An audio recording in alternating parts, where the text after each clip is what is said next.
আগতে ধান আমি অসমত 600 টকা কুইণ্টলত কিনিছিলোঁ এতিয়া আমি ৰাইচ প্ৰকিউৰমেণ্ট আমি নিজৰ পইচা দি কৰোঁ এতিয়া আমি কুইণ্টল 2300 টকাত দিওঁ কিন্তু বহুত কৃষকৰ সমস্যাটো হ'ল কি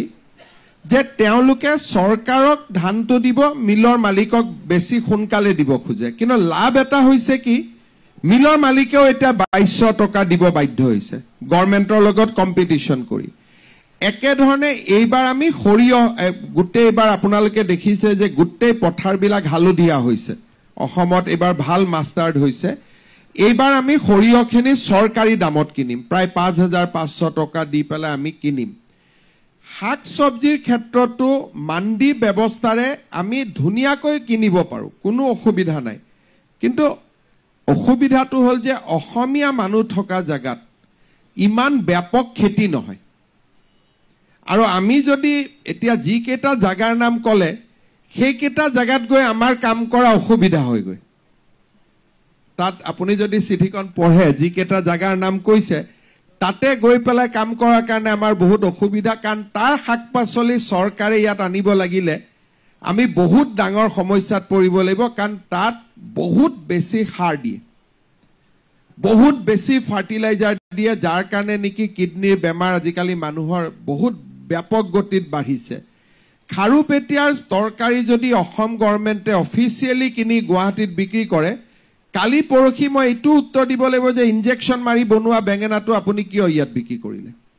so these are very very মানে এটা লিখি দিয়া কথাটো বেলেগ কিন্তু প্ৰেক্টিকেল কিন্তু যদি এতিয়া আমি অসমত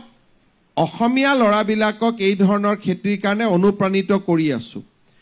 আৰু এই বছৰ আমি শাকৰ দিছো অহা বছৰ আমি দালি কিনিম মানুহৰ পৰা ডাইৰেক্টলি দাম দি পেলাই আমি অসমত তিনিটা কাম কৰিলো প্ৰথম ধানৰ দাম দিলো গামুছাৰ দাম দিলো ধান গামুছা হ'ল তাৰ পিছত সৰিয়হৰ দাম দিলো নেক্সট পৰ্যায়ত আমি পাম অইলৰ দাম দি কিনি আছো নিৰ্দিষ্ট দামত কৃষকৰ পৰা ডাইৰেক্ট মধ্যভোগী নোহোৱাকৈ থাৰ্ড সবজিও আমি কিনিব পাৰো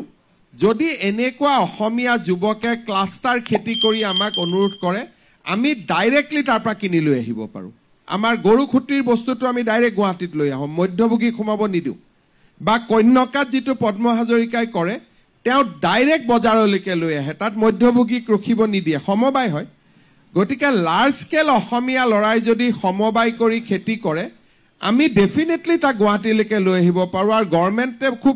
খুব ভাল পাব কৰি পেলাই গতিকে মই দিবাকৰ শৰ্মা ডাঙৰীয়াৰ এড্ৰেছটো ল'ম অতুল বৰা ডাঙৰীয়াই কালি তেওঁক মাতি আনিব চেম্বাৰত তেওঁৰ পৰাও আমি পৰামৰ্শখিনি ল'ম